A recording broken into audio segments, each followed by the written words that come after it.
Bismillahirrahmanirrahim. Assalamualaikum warahmatullahi wabarakatuh. Waalaikumsalam. Alhamdulillahirabbil alamin. Wassalatu wassalamu ala asyrofil anbiya'i wal mursalin. Sayyidina wa maulana Muhammadin wa ala alihi wa sahbihi ajmain. Amma ba'd. Yang saya hormati Ketua LPTQ Kabupaten Bandung Barat, yang saya hormati Al-Mukarram Ayahanda Ketua MUI Kabupaten Bandung Barat, yang saya hormati Kemenak, yang saya hormati Kepala Perangkat Daerah, Pak Sekda, para camat, yang saya banggakan Dewan Hakim Pembina MTQ Kabupaten Bandung Barat, dan yang saya sayangi ibunda saya Haji Murtini. Silakan berdiri, berdiri. Ini ibu saya, Pak.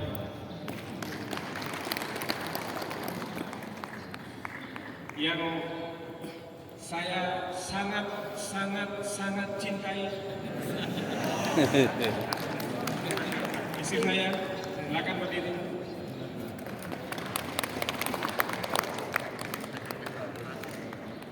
Kalau nggak sangat kena marah. Ancamannya berat. Segala puji bagi Allah Subhanahu Wa Taala atas rahmat dan karunia-Nya yang telah dilimpahkan kepada kita semua. Hari ini kita bisa hadir pada acara pelantikan, pengukuhan dan sekaligus pembukaan MTQ ke-9 Kabupaten Bandung Barat. Saya ucapkan selamat kepada Ayahanda selaku koordinator Dewan Hakim, dan kepada saudara-saudara saya, selamat melaksanakan tugas. Semoga ini menjadi amal ibadah buat kita semua. Amin. Ya Rabbal Alamin. Sebelum saya menyampaikan beberapa hal, saya ingin menyampaikan hal-hal yang menurut saya sangat penting. Yang pertama adalah, dan sekaligus koreksi Pak, yang pertama adalah Pak Kabak Kesra. Ini sudah cukup, barangkali tahun depan kita bisa lebih meriahkan MTQ.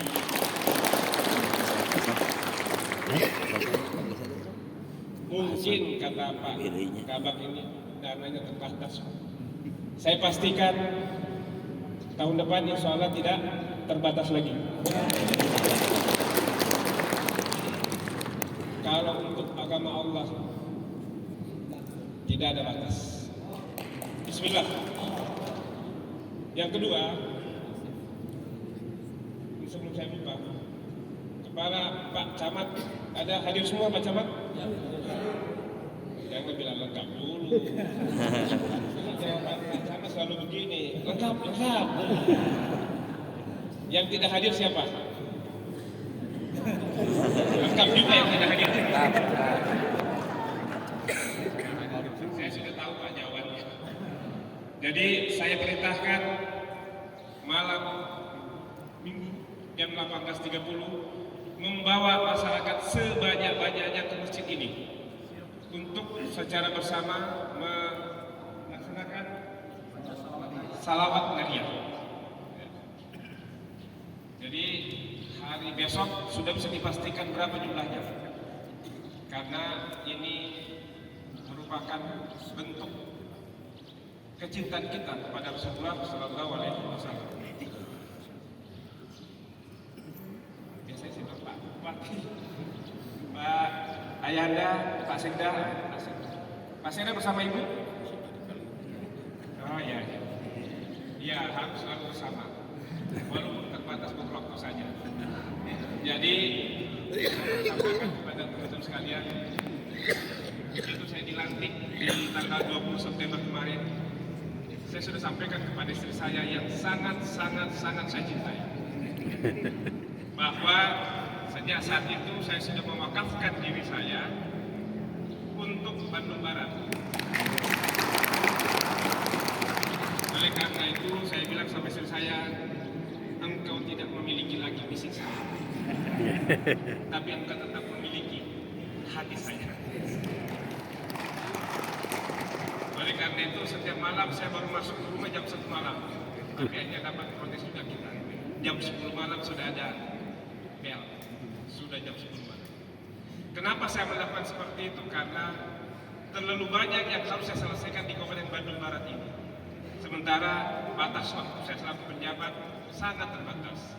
Oleh karena itu, saya bilang sama teman-teman, kita harus gaspol. Jadi kegiatan yang biasanya dilaksanakan 5 tahun, kita press menjadi kurang lebih 1 tahun. Tapi saya dapat protes juga dari Pasekda. RPM-nya jangan terlalu kencang, Pak.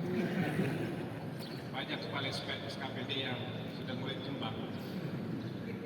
Kepala dinas PU sudah mulai sehat. Ya nggak apa-apa, kita belajar. Jadi saya sebelum pertama kali pindah ke Jakarta, mulai kerja pagi sampai malam, tumbang juga saya. Paling tidak buang-buang air, tapi nggak apa-apa. Kalau itu demi mengembangkan kampung kita, kabupaten kita, kita berikan yang terbaik. Insya Allah akan memudahkan semuanya. Mungkin teman-teman membaca poster di depan, saya juga nggak tahu siapa bikin, dan saya tidak tahu kapan saya menyampaikan kalimat itu. Intinya begini, kalau Anda meninggalkan sholat, janganlah tinggalkan sholat. Kalau Anda meninggalkan sholat, kehilangan sholat, maka akan kehilangan sholat. Makna di balik itu semua sebenarnya adalah makmurkan.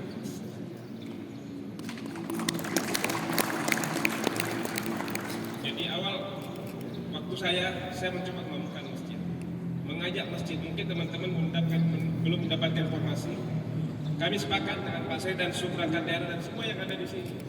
15 menit sebelum duhur sudah harus menuju masjid. Ada mobil, Pak. Mobil apa namanya, Pak Sekda? Mobil batara berkeliling, Pak.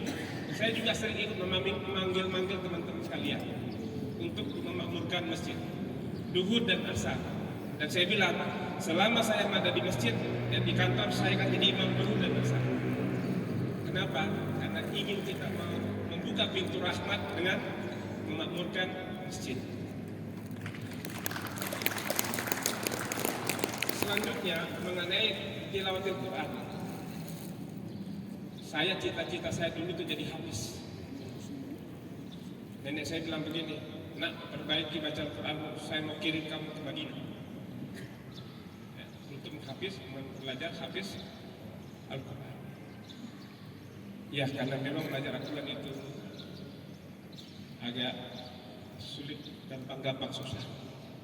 Tetapi saya sekarang baru menyesal. Saya umur 40 mulai saya mendalami Al-Quran, mulai mentadabburi Al-Quran, mulai belajar tajwid. Ternyata ilmu Al-Quran semakin dimengerti, semakin benar bacanya, semakin merdu dalam perasaan. Saya mencoba mendengarkan tadi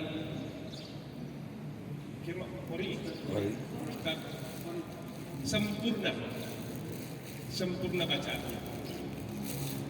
Kalau kita meresapi betul, maka otomatis rahmatnya Allah datang kepada kita semua.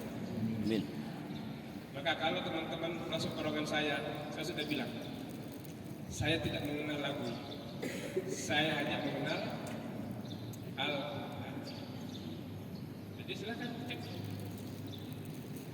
Kenapa Al-Quran dibunyikan di ruangan dan terjemahannya? Mereka terjemahan.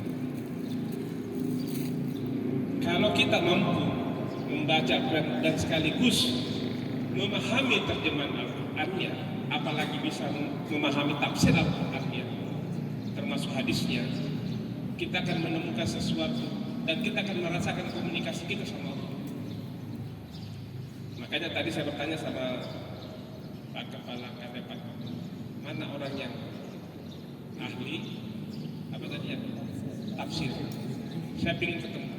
Tolong Pak Sekda, Pak Kabak yang bersangkutan suruh ketemu sama saya. Ya. Iya, nanti ketemu sama saya. Ya, Al-Quran dan hadis. Tolong ketemu sama saya kagum Pak. Saya sangat kagum. Kenapa? Dialah yang bisa meluruskan pemahaman kita terhadap Al-Quran. Karena kalau tidak ada yang meluruskan, kita punya pemahaman yang salah. Termasuk saya pernah mengalami pemahaman yang sama. Karena saya memaknainya hanya membaca terjemahan Al-Quran, bukan tafsir Al-Quran. Saya membacanya begini. Dekatilah Allah dengan caramu. Saya dekati terserah cara saya bilang sama ustaz saya. Anda kenapa mau secara saya mendekatkan diri sama Allah? Al-Quran berapa seperti itu? Terserah saya mau bilang apa. Dia emosi, dia santai. Dia tanya saya, Pak Arsan pernah membaca sholat di Al-Quran? Di bawah? Nah, dari mana? Rasulullah Sallallahu Alaihi Wasallam. Oleh karena itu, kami butuhkan dari Kabupaten Bandung Barat ini adalah yang memahami Al-Quran dan sekaligus hadisnya. Saya juga sudah bersepakat dengan Pak Sekda akan menjadikan Bandung Barat ini sebagai gudangnya tahfiz Al-Quran. Maka saya perintahkan Pak Hadian dan Pak Kabat Desa buat peraturan, memberikan perhatian yang khusus kepada yang menghafal dan memahami Al-Quran. Makanya salah satu pesantren yang datang sana, yang pesantren sini, saya bilang siapa yang menghafal Al-Mulk dan As-Sajadah, kita kasih hadiah. Alhamdulillah hafal. Dan sekarang ini ada tahfiz 30, 20 dan 30. Saya dengan Pak Seda bersepakat minimal 165 tahfiz di Kabupaten Bandung Barat. Lebih banyak lebih bagus. Dan insya Allah pemerintah Kabupaten Bandung Barat akan memberikan perhatian yang lebih. Amin. Kaitannya dengan tilawatil Al-Quran hari ini,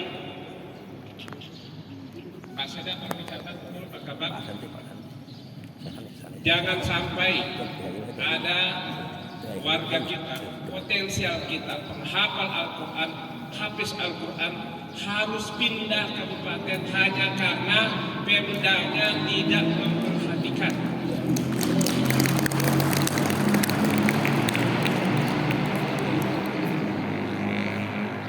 Kadang-kadang kita lebih mengutamakan dunia daripada akhirat. Dunia, suatu daerah bisa aman karena masih ada yang menghafal. Yakin saya kalau itu. Oleh karena itu, Pak Sekda, Pak Kabak, SK yang telah kita siapkan, naikkan, segera saya tanda tangan agar ada perhatian khusus terhadap masyarakat kita yang ada di Bandung Barat. Kita Kabupaten Bandung Barat pemilik pesantren yang terbanyak, saya kira. Terkedua di yang nomor 1 Tasik. CK bilang begitu, CK itu ada yang kedua. Tasik kota santri. Ternyata Bandung Barat pun kota santri. Makanya kalau malam-malam saya suka gerubuk-gerubuk kemana?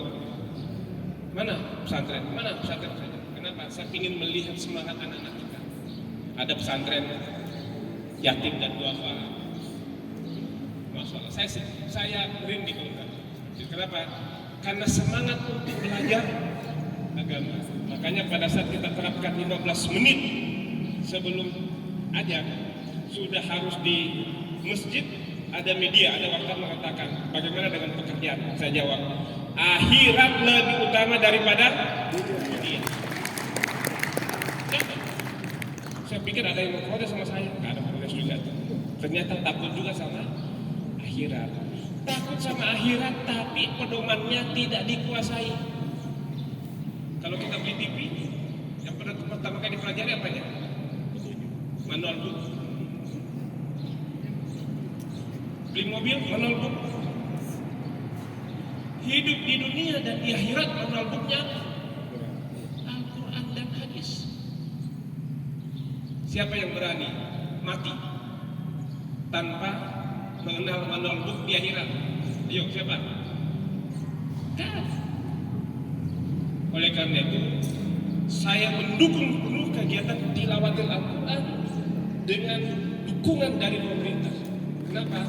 Supaya kita semua tidak mengalami kegelapan di akhirat karena memahami Al-Quran. Karena saya yakin hanya niat untuk mendalami tadabbur Al-Quran, Allah akan membuka segala. Dan saya sudah rasakan. Apalagi kalau mentadabburinya dalam masjid. Salah satu hadis mengatakan, barang siapa yang mentadabburi satu ayat dalam masjid, pahalanya 1 onta merah. Jadi mudah-mudahan kita pemerintah Kabupaten Bandung Barat, dan saya minta Kepala Dinas Pendidikan ada, tolong instruksikan kepada kepala sekolah, luangkan sedikit waktu saja untuk mentadabburi Al-Quran, 1 ayat 2 ayat cukup. Jangan sampai siswa SD, TK, SD, SMP dari Bandung Barat yang namanya kota santri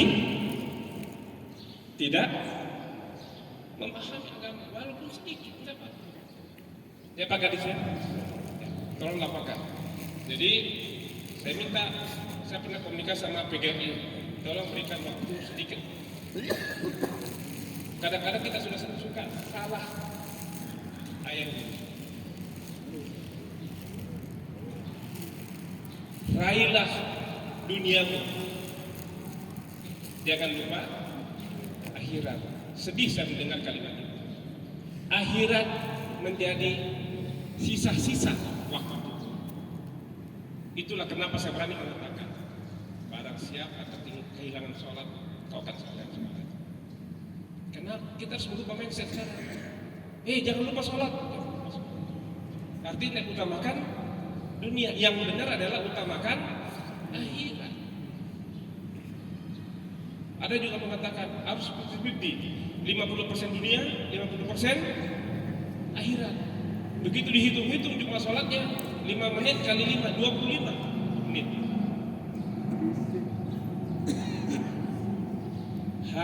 Satu hari 24 jam. Bagaimana mungkin 50-50? 24 jam 25 menit. Itu pun kalau tidak pakai kereta cepat. Kalau pakai kereta cepat bisa dari 20 menit. Kenapa? Karena beragama tanpa ilmu. Maka wadah ini menjadi wadah yang paling bagus untuk mengingatkan kembali, ayo. Kalau kata pakai debat kami, rebut kembali. Masa produk kita, masa masyarakat kita harus eksodus ke tempat lain karena pemerintahnya tidak peduli. Maka mulai dari tahun ini dan tahun depan dan selanjutnya insya Allah, maka kita rebut kembali itu semua. Mari kita berikan perhatian kepada Wabillahi taufiq. Assalamualaikum warahmatullahi wabarakatuh.